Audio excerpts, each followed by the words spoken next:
Object ഒക്കെ ഉണ്ടാവും. അപ്പൊ അതിൽ നിന്നൊക്കെ പണി കിടക്കുന്ന സമയത്ത് എന്തെങ്കിലും വീഴാതിരിക്കാൻ വേണ്ടി, വീണാലും അപകടം ഉണ്ടാവാതിരിക്കാൻ വേണ്ടിയിട്ടൊക്കെയാണ് ഇതിനകത്ത് ഒരുപാട് സേഫ്റ്റി കാര്യങ്ങൾ നോക്കുന്നത്. ഇപ്പൊ 1 മണിക്ക് ലഞ്ച് ബ്രേക്കിന് ഇപ്പം സാറൻ അടിക്കും. അത് കഴിയുമ്പോൾ 2 മണിയാകുമ്പോൾ ഓക്കെ ആണെങ്കിൽ ലോഡ് ചെയ്യണം. 4:30 ആകുമ്പോഴത്തേന് റിസീവ്ഡ് വാങ്ങി ഔട്ട് വരാം. തിരിച്ചിറങ്ങാൻ പറ്റും. ഇവിടുത്തെ വണ്ടികളുടെ ലുക്കൊക്കെ പ്രത്യേകമാണല്ലോ. എല്ലാം ഇവിടുത്തെ വണ്ടിയെല്ലാം ടാറ്റയാണ്. ചെളിയ ടാറ്റ വിട്ടൊരു കളിയില്ല. അതായത് ഇവർ ഈ ബോഡി ചെയ്യുമ്പോൾ അതിന്റെ ടാറ്റയുടെ ആ ഗ്ലാസിന്റെ ആ പോർഷൻ വരുന്നവർക്ക് ഇഷ്ടം ഹരമാണെന്ന് തോന്നുന്നു.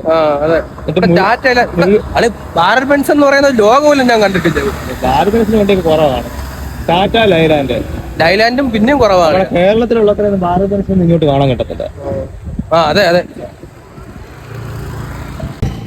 നമ്മള് വീഡിയോ തുടങ്ങിയപ്പോ ഉള്ള രൂപമല്ലേ. താടിയൊക്കെ വളർന്ന് 26 ദിവസമായില്ലേ. ഞാൻ വീട്ടിൽ നിന്ന് ഇറങ്ങിയിട്ട് 26 ദിവസമായി. ഇവിടെ വന്ന് ഞാൻ വെസ്റ്റ് ബംഗാളിൽ നിന്ന് ഹെയർ കട്ട് ചെയ്താ, താടി ട്രിം ചെയ്താ. അതെല്ലാം കിളുത്ത് തുടങ്ങി. അപ്പൊ നമ്മളകത്തോട്ട് കയറണം. ഗൈസ് കാണാം. അപ്പൊ നമ്മള് ലോഡൊക്കെ ഇറക്കി ഏകദേശം 5 മണിയാ പറയാം. നമ്മള് തിരിച്ചിറങ്ങിയാണ്. അപ്പൊ ഏകദേശം നമ്മളെ പരുവൊക്കെ കോലമായി. അതിന്റെ മുകളിൽ കയറി നിന്നും ഒരുപാട് പണിയൊക്കെ ഉണ്ടായിരുന്നു. ചുമ്മാ അല്ല കേട്ടോ, അവിടെ ഒരുപാട് പണിയുണ്ട്. നമ്മള് ഇടയ്ക്കിടയ്ക്ക് അത് ചെക്ക് ചെയ്ത് അതിന്റെ മുകളിൽ കയറി എന്നൊക്കെ ഒരുപാട് പരിപാടികളൊക്കെ ഉണ്ട്. അപ്പൊ നമ്മള് എന്തായാലും ഇവിടെ നിന്ന് ഇറങ്ങി.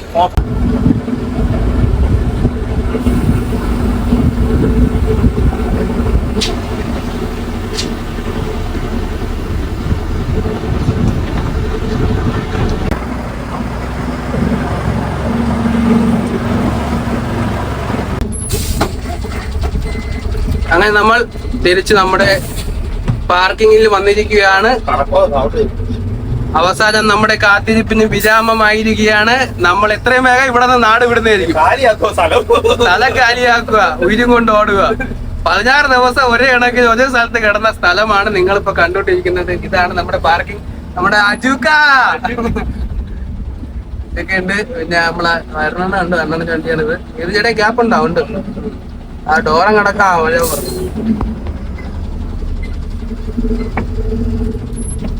നമ്മൾ കിടന്ന പമ്പാണ് ഇത്. സ്വാഗത് ധാബ.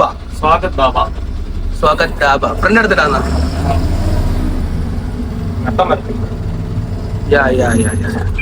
ഇന്ന് രാത്രി തന്നെ നമ്മൾ ഇവിടുന്ന് നാട് വിടുകയാണ്. ജാർഖണ്ഡിൽ നിന്നും ബീഹാറിലോട്ടാണ് ഇനി യാത്ര. ബീഹാറിൽ മദ്യം ഉണ്ടാക്കുന്ന ഒരു ഫാക്ടറിയിൽ നിന്നും 40,000 ലിറ്റർ എഥനോൾ എടുക്കാനാണ് നമ്മൾ ഇനി പോകുന്നത്. ഇന്നത്തെ വീഡിയോ ഇഷ്ടപ്പെട്ടെങ്കിൽ സബ്സ്ക്രൈബ് ചെയ്യാനും സപ്പോർട്ട് ചെയ്യാനും മറക്കരുതേ. ബീഹാറിലെ കാഴ്ചകളും വിശേഷങ്ങളുമായിട്ട് അടുത്ത വീഡിയോയിൽ വീണ്ടും കാണാം.